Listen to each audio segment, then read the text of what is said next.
ইয়াসিন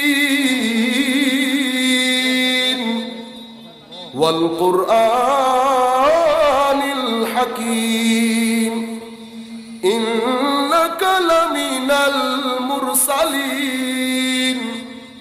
ইন্নাকা লামিনাল মুরসালিন পর্যন্ত আসার পরে আপনি বুঝতে পারবেন এই জায়গার মধ্যে রাসূল করিম সাল্লাল্লাহু আলাইহি ওয়াসাল্লামের কথা হচ্ছে। কারণ মওলায়ে করিম যখন এই আয়াত শুরু করেছেন ইয়াসিন দিয়ে শুরু করেছেন। ইয়াসিন আমরা জানি না মওলা ইয়াসিন কাকে বলছেন, কে, কারণ ইয়াসিন দুটি অক্ষর, এই দুই অক্ষরের অর্থ কি আমরা জানি না। মুফাসসিরিনে কেরাম বিভিন্ন তাফসীর করেছেন অর্থ বলতে গিয়ে, কিন্তু ইয়াসিনের পরে আল্লাহ কোরআনে পাকের কসম করে বলছেন ইন্নাকা লামিনাল মুরসালিন। কা দিয়ে, কা মানে তুমি,